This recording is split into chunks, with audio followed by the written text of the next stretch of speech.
Sen Sikhwal classes के YouTube channel पर आप सभी का स्वागत करता हूं। आज हम पढ़ने जा रहे हैं कक्षा 6 से लगा करके कक्षा 10 तक के अंदर एक कॉमन टॉपिक चलता है। उसका नाम है माध्य, माध्यक और बहुलक। छोटी कक्षाओं के अंदर जो है वो आंकड़ों का प्रबंधन के अंदर इसे दिया गया होता है। 9वीं और 10वीं कक्षा के अंदर बारंबारता या स्टैटिक्स जिसे हम कह सकते हैं, अलग से एक प्रश्नावली सांख्यिकी दे रखी होती है। इसमें मुख्य तरह से 3 अलग अलग टॉपिक हैं जिन्हें हम पढ़ेंगे। सबसे पहला है माध्य, इंग्लिश में हम बोलते हैं मीन। दूसरा है माध्यक, इंग्लिश में हम बोलते हैं मीडियन। और तीसरा है बहुलक, इंग्लिश में हम बोलते हैं मोड। ये 3 क्वांटिटी हम पढ़ेंगे, इनके बारे में हम अध्ययन करेंगे कैसे इन्हें निकाला जाता है। और प्रश्नावली का जो नाम है वो स्टैटिक्स यानी कि सांख्यिकी।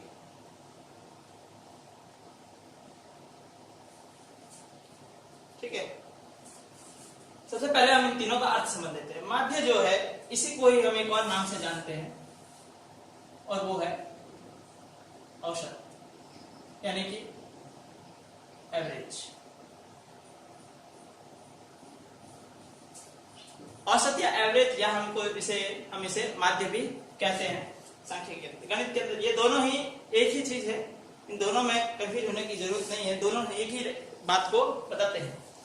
इसका अर्थ यह होता है कि यदि मेरे पास कुछ राशि है या कुछ फल है या कोई भी ऐसी वस्तु है, खाने के लिए हो सकती है, अंक हो सकते हैं, भार हो सकता है कुछ व्यक्तियों का, उन सबको मैंने इकट्ठा किया, डाटा मेरे पास में आ गया है, आंकड़े मेरे पास में है उनके, लेकिन वो इस तरह से इकट्ठे किए गए थे कि वो सूचीबद्ध नहीं है, मुझे नहीं पता किसके लिए कितना था, ऐसा कुछ, बस उन्हें एक तरह से रैंडम लिख दिया गया।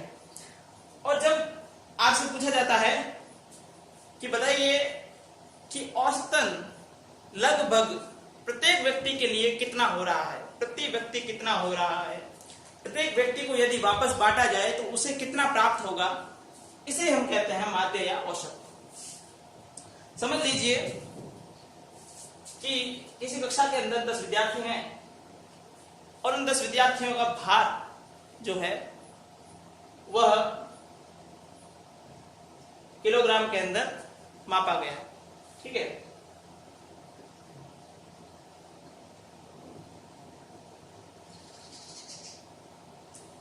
इस प्रकार से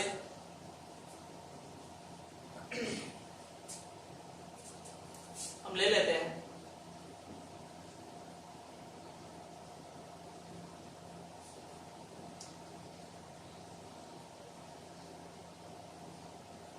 यह समझ लीजिए किसी कक्षा के 10 विद्यार्थियों के वजन दे रखे हैं किलोग्राम के अंदर।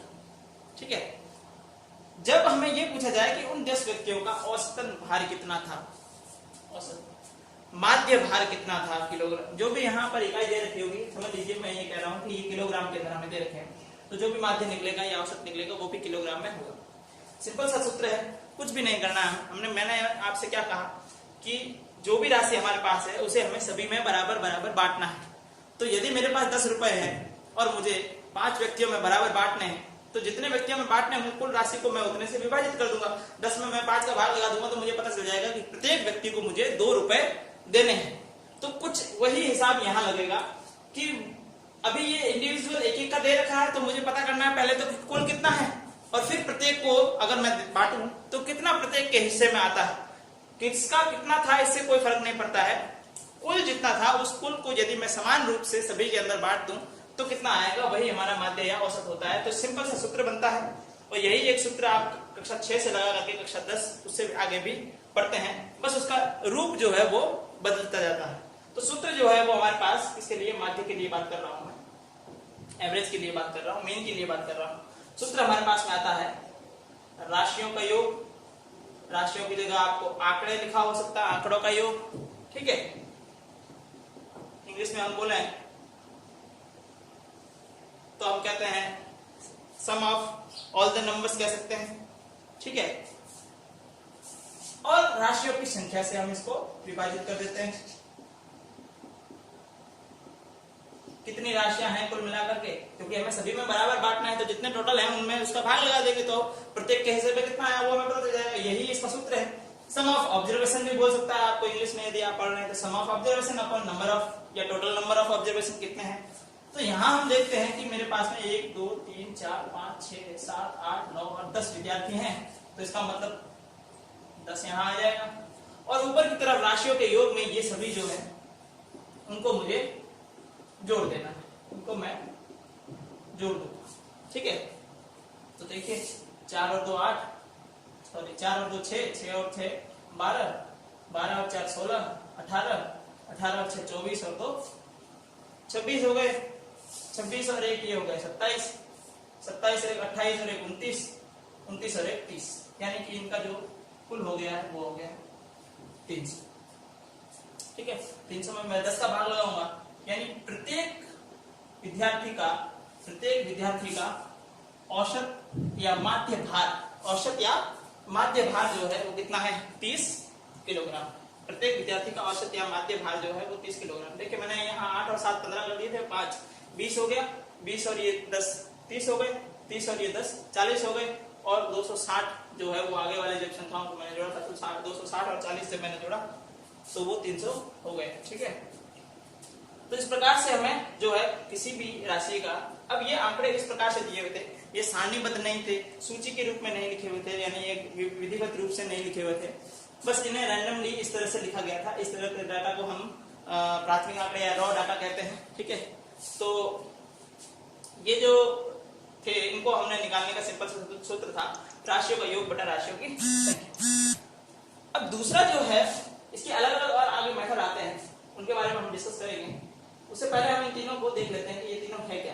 तो माध्य हमने समझ गए हैं कि यदि मैं प्रत्येक को समान रूप से विभाजित करूं तो क्या क्या मुझे प्राप्त होगा, वही उस राशियों का या वही उन आंकड़ों का माध्यक या मीन कहलाता है। दूसरा जो है वो माध्यक है, मीडियन है।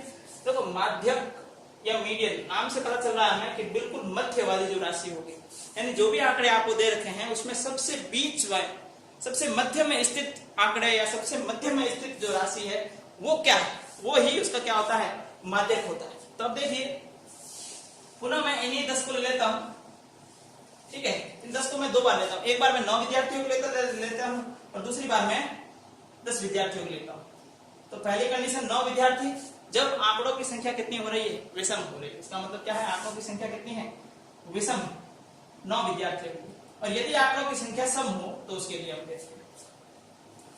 अब यहां देखिए मैंने कहा आपको बिल्कुल मध्य वाली राशि, लेकिन इसमें इतना सा करना होता है हमें, माध्यक निकालते वक्त उन राशियों को हमें आरोही या अवरोही, यानी कि असेंडिंग या डिसेंडिंग, यानी बढ़ते या घटते, इनमें से दोनों में से किसी भी एक क्रम के अंदर हमें पहले उन्हें व्यवस्थित करना होता है, यदि वे उस क्रम में व्यवस्थित नहीं है तो सबसे पहला कार्य जो होता है वो हमें करना होता है उसे आरोही या अवरोही, दोनों में से किसी भी एक क्रम में व्यवस्थित करना होता है। तो यदि मैं ये 40 हटा देता हूँ, इस 40 को मैं एक बार रिमूव कर देता हूँ ताकि मेरे पास 9 आंकड़े रहे, ठीक है, 9 जो है वो ऑब्जर्वेशन मेरे पास हो।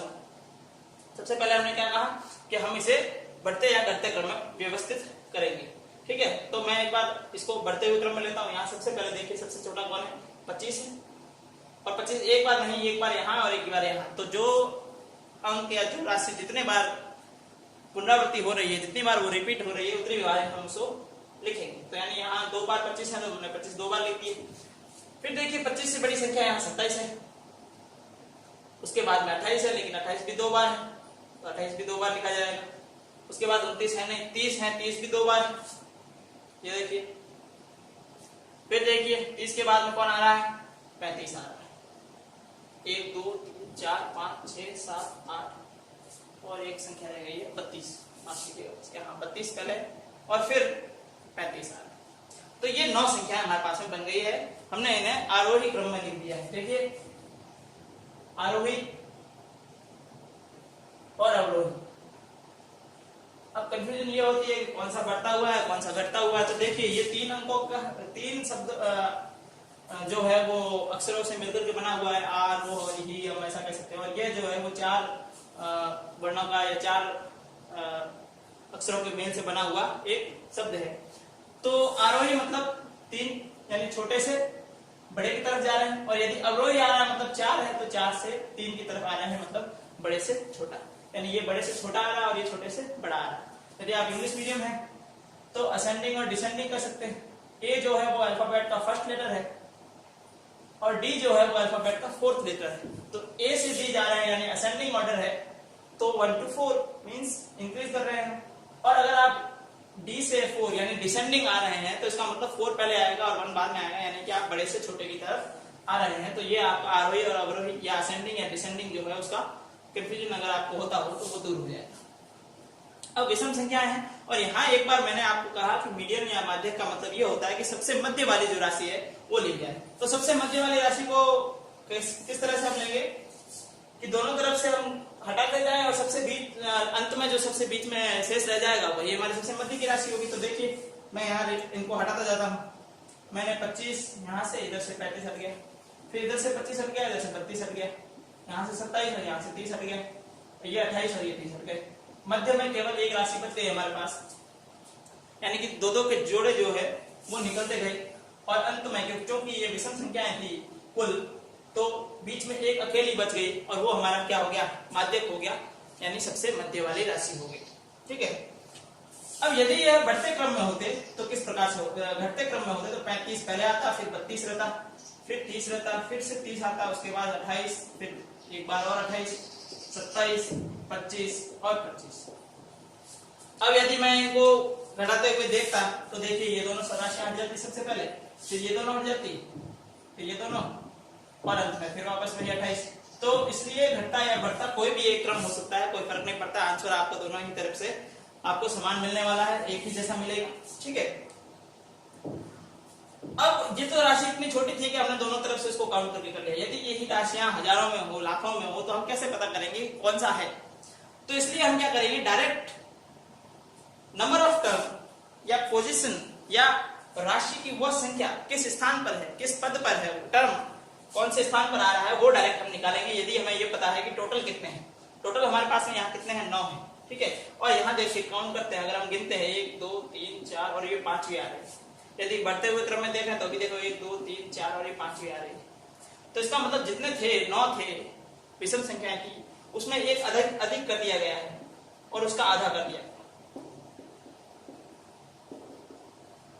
यानी कि 5th या 5वां जो टर्म है या पद है या 5वीं जो ऑब्जर्वेशन है या 5वीं जो राशि है वही हमारा क्या बन रही है, माध्यक बन रही है। तो इसका मतलब जब भी हमें विषम संख्याएं या विषम राशियां दे रखी होगी, या विषम का मतलब हो गया ऑड, ठीक है, ऑड नंबर्स अगर हमें दे रखे हो, नंबर ऑफ ऑब्जर्वेशन जो है वो ऑड हो, तो उसका सिंपल सा फॉर्मूला है कि जितने भी वो हैं उसमें आप एक जोड़िए और उसका आधा कर दीजिए, उतने नंबर वाली टर्म जो भी होगी वही टर्म। 5th का मतलब 5 आंसर नहीं, 5th का मतलब हो गया 5वें नंबर पर TH लग रहा है, वहां लिखा हुआ है, इसका मतलब उतने नंबर वाला पद, वहां उस नंबर पर आने वाली राशि या वो वाली टर्म या वो वाली ऑब्जर्वेशन जो है वो आपका आंसर होगी। तो फर्स्ट, सेकंड, थर्ड, फोर्थ और 5th पोजीशन पर कौन है, 28 है, यानी कि 5th जो टर्म होगी, 5th जो पद होगा वो आपका 28 है, और 28 किलोग्राम जो होगा, यहाँ हम बाहर की बात कर रहे थे किलोग्राम में, वो इसका क्या होगा, माध्यक वजन होगा, माध्यक भार होगा, माध्यक वेट होगा इन 9 विद्यार्थियों का। यदि यही संख्याएं विषम ना होकर के सम होती, इसका मतलब ये होता कि ये इवन नंबर्स होते, यानी कि हमारे जो ये पहले वाले जो संख्याएं थी वो ही होती, यानी कि ये सारी की सारी, इसमें से हमने एक 40 को हटा दिया था, वो भी अगर इसमें सम्मिलित रहता सम होती। यदि नंबर ऑफ ऑब्जर्वेशन सम यानी कि इवन होता तो हम क्या करते वो हम देखते हैं। तो देखिए वापस काम तो वही करना है हमें, क्या करेंगे हम इनको घटते या बढ़ते क्रम में लिखेंगे। सबसे पहले 25 आ गया, 2 बार है, उसके बाद में 27 आ गया, 28 2 बार है, उसके बाद में 30 भी 2 बार है, फिर 32 है, फिर 35 है और अंत में 40 है। 2 3 4 5 6 7 8 9 10। ठीक है। फिर वही कार्य करेंगे, क्या करेंगे हम, सबसे मध्य वाले निकालने की कोशिश करते हैं। ये देखिए, अगर ये दोनों ही हट जाती है तो मध्य में कुछ भी नहीं है, तो इसका मतलब इसके मध्य में कितनी राशियां आ रही है, 2 आ रही है। ऐसा क्यों हो रहा है, क्योंकि ये क्या है, सम है, इवन। तो इवन है तो हमने क्या किया, 2-2 के पेयर बन रहे थे, फर्स्ट लास्ट, फिर यहाँ से सेकंड और सेकंड लास्ट, इस तरह से हम हटाते हुए मध्य में आने की कोशिश कर रहे थे। तो 2-2 के जो जोड़े बन रहे थे, क्योंकि ये सम है, डिविजिबल बाय 2 है, तो इसका मतलब सारे के सारे जो नंबर्स होंगे उनका कोई ना कोई पेयर जरूर बनेगा। इसलिए सबसे बीच में भी हमें एक अकेली राशि न मिलकर के 2 राशियों का समूह मिल रहा है, जोड़ा मिल रहा है, युग्म मिल रहा है, पेयर मिल रहा है, तो हम उस पेयर को क्या मान के चलेंगे, माध्यक। लेकिन माध्यक और माध्यक की विशेषता यह है कि किसी भी आंकड़ों के लिए ये हमेशा केवल और केवल एक अद्वितीय राशि होती है, यानी कि एक यूनिक नंबर या एक यूनिक ऑब्जर्वेशन जो होता है या एक यूनिक वैल्यू जो होती है वो हो सकती है, यानी एक से अधिक नहीं हो सकती है। तो हम क्या करेंगे, ये जो दोनों नंबर्स हैं, जो बिल्कुल बीच वाले जो दोनों टर्म्स आई हैं, इन दोनों टर्म्स का जो मीन होगा, इन दोनों टर्म्स का क्या होगा, मीन, या हम कह सकते हैं औसत, वो इनका क्या हो जाएगा, माध्यक हो जाएगा। यानी बीच में यदि 2 राशियां आ रही हैं तो उन दोनों को जोड़ के आधा कर दो। क्यों, क्योंकि हमने क्या कहा था, मीन यानी मध्य यानी औसत का मतलब क्या था, राशियों का योग बटा राशियों की संख्या। यहाँ 2 ही राशियां हैं तो 2 से विभाजित कर देंगे और दोनों को जोड़ देंगे, यानी कि 28 और 30 जब दोनों जोड़ेंगे और फिर उसको 2 से भाग लगाओगे, 50 और 2 58 हो गए, उसका 2 से भाग लगाएंगे, हमारे पास में कितना आ जाएगा, 29। तो यहाँ 29 किलोग्राम जो होगा वो इनका क्या होगा, माध्यक भार होगा। आपको हमेशा याद रखना है यूनिट यानी कि इकाई, यदि किलोग्राम दे रखे हैं तो किलोग्राम, बच्चों की संख्या दे रखी है तो आप पीछे बच्चे या विद्यार्थी लिखेंगे। यदि आपको उनका खर्च दे रखा है तो आप रुपए पैसे जो भी दे रखा है वो लिखेंगे। तो राशि जो भी आएगी उसके साथ में उसका इकाई या यूनिट लिखना जरूरी है। तो इस प्रकार से सम संख्या आ गई। अब पिछले वाले में हमने क्या किया था, अब मैंने यही कहा कि यहाँ तो 10 संख्याएं थी तो हमने इनको एक तरफ से करके देख लिया कि बीच में 2 राशियां ये वाली दोनों आ रहे हैं। यदि यही संख्याएं हजारों में होती, लाखों में होती, तो हम कैसे पता करते कि बिल्कुल मध्य वाली 2 टर्म कौन सी है या कितने नंबर पर है। तो पिछले में हमने ये देखा था कि 9 जो था वो 2 से विभाजित नहीं था, क्योंकि हम इसको क्या कर रहे थे, 2 बराबर हिस्सों में बांटने की कोशिश कर रहे हैं, तभी तो बिल्कुल बीच वाला मिलेगा हमें।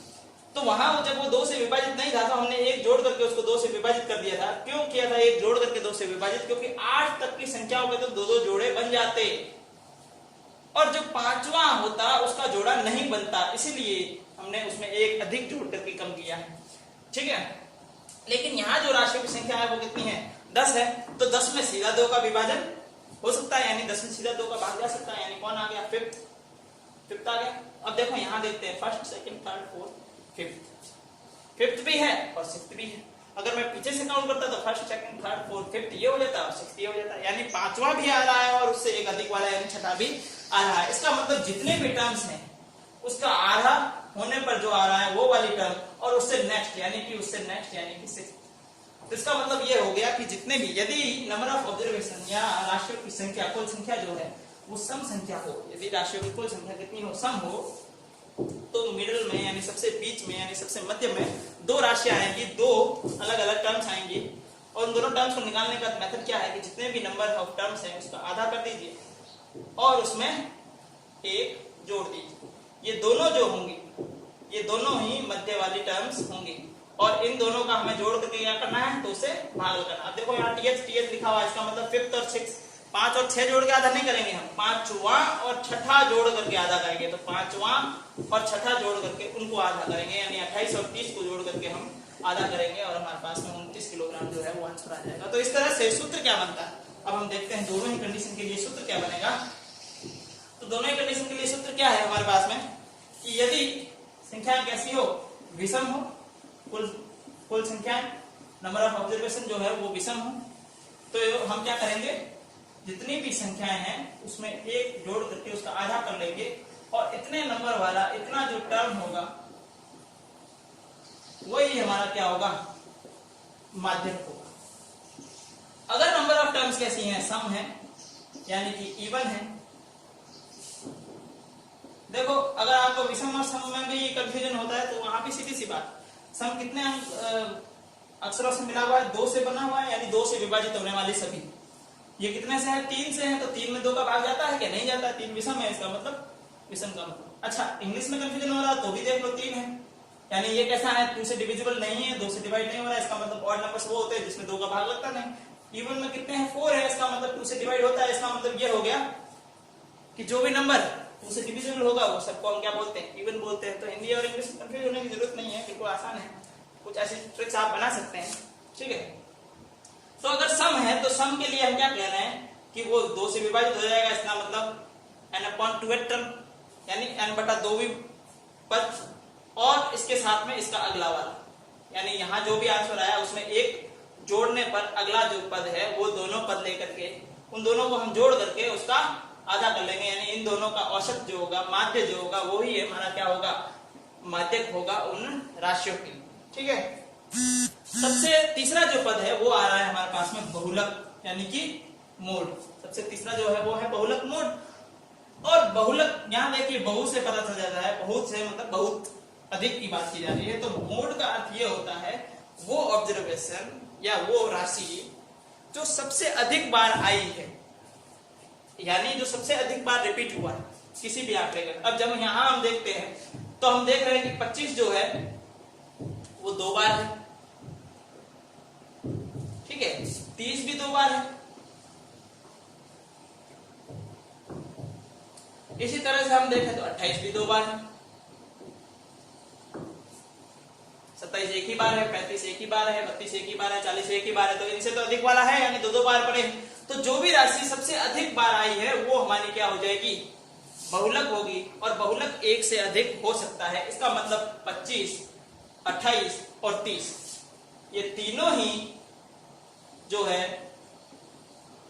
वो हमारे क्या है, बहुलक। ये तीनों ही हमारे लिए बहुलक होंगे यहाँ पर, यानी जो राशि सबसे अधिक बार रिपीट होती है। तो इसमें आपको कोई फॉर्मूला नहीं, कोई कैलकुलेशन नहीं है।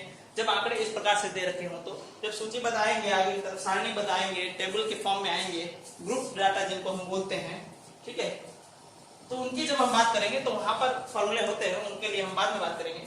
अभी हम नॉर्मली यहाँ बात करते थे, ये 6 से लगा करके 10 तक के जो बेसिक्स हैं उसकी हम बात कर रहे हैं। तो यहाँ देखिए क्या कहा मैंने, जो सबसे अधिक बार आ रही है वो राशि ही हमारी बहुलक होगी, और ऐसा एक से अधिक भी हो सकता है, ठीक है। अब यदि जैसे ये है, इन सब में समझ लीजिए कि 28 एक बार और होता है, यानी 28 कितनी बार हो रहा होता, 3 बार है।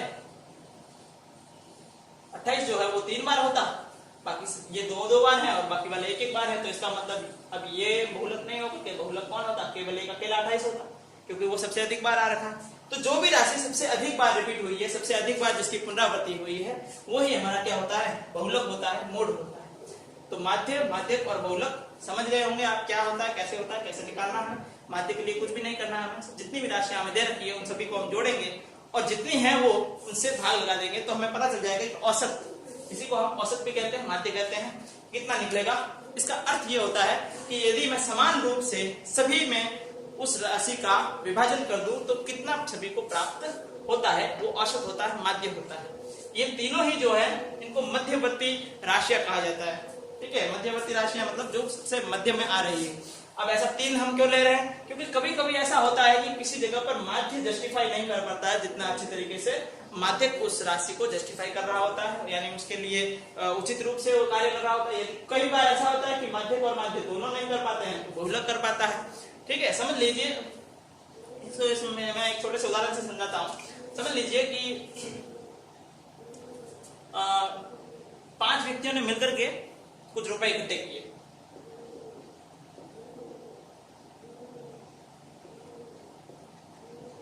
ये देखिए, ठीक है।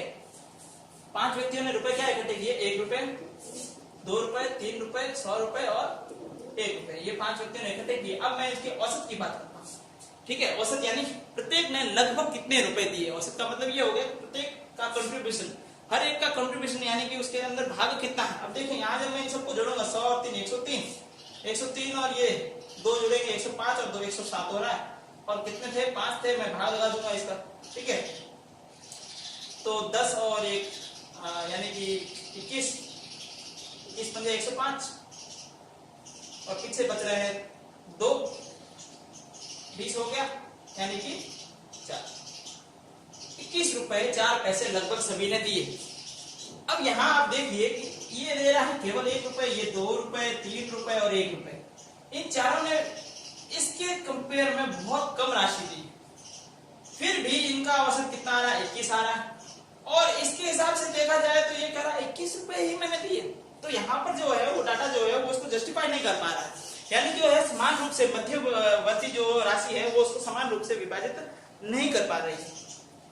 ठीक है, और इसी प्रकार से जब हम यहाँ पर माध्यक की बात करते हैं तो माध्यक भी नहीं कर पाता, क्योंकि मध्य के अंदर सबसे आने वाली राशि हम बात करते हैं तो 1, 1, 2, 3 और 100 होता। तो सबसे मध्य में जो राशि आ रही है वो 2 आ रही है, तो भी वो इसको जस्टिफाई नहीं करता। तो ऐसी कंडीशन में बहुलक काम आता, जो सबसे अधिक बार है, सबसे अधिक बार ये सभी हैं, इसका मतलब सभी को काउंट किया जाता है वहां पर। ठीक है, यदि 100 2 बार होता तो वहां पर हम जस्टिफाई कर लेते, क्यों? क्योंकि बाकी वाले से कुछ कम है, लेकिन 100 2 बार सबसे अधिक बार आ रहे हैं, तो सबसे जस्टिफाइड जो आंसर है वो हमें मिलने के लिए हम इसको 3 अलग अलग रूप में पढ़ते हैं। कभी कभी माध्य बहुत अच्छी तरीके से उन्हें बता सकता है तो माध्य का प्रयोग करते हैं, कभी माध्य तो कभी बहुलक। इस प्रकार से ये 3 राशियां मध्यवर्ती राशियां कहलाती है। माध्य का औसत भी बोलते हैं हम इसे, एवरेज। सिंपल सा सूत्र है, राशियों का योग बटा राशियों की संख्या, या हम कह सकते हैं number of observation, sum of observation upon number of total observations. इसके बाद में मीडियन हो गया, यदि नंबर ऑफ टर्म्स जो है वो ऑड है तो number of terms plus 1 upon 2 term, या उतने नंबर वाला पद जो होगा, उतना पद जो होगा वो आपका माध्यक होगा। यदि सम होते हैं तो n अपॉन 2 यानी कि n अपॉन 2 और उससे एक अधिक हुआ यानी n अपॉन 2 प्लस 1, उससे वो वाला दोनों को टर्म को हम जोड़ करके उनका जो औसत होगा या माध्य होगा वो हमारा माध्यक हो जाएगा। और बहुलक के लिए सिंपल सा है कि जितने भी राशियां दे रखी है, जो राशि सबसे अधिक बार पुनरावृत्ति हुई है वही हमारी बहुलक होगी। उम्मीद करते हैं कि आपको समझ में आया होगा। बने रहिए हमारे साथ। यदि आपको अभी भी किसी भी प्रकार का डाउट है तो कमेंट सेक्शन के अंदर आप हमसे वो डाउट पूछ सकते हैं। मैं कोशिश करूंगा कि आपको उस डाउट को मैं समझाने की पूरा प्रयत्न करूंगा। अब हम 9वीं और 10वीं कक्षा के अंदर माध्य, माध्यक और बहुलक के जो अलग अलग सूत्र हैं उनके बारे में पढ़ेंगे अगले वीडियो के अंदर। तब तक बने रहिए। Stay safe, stay home. Thank you.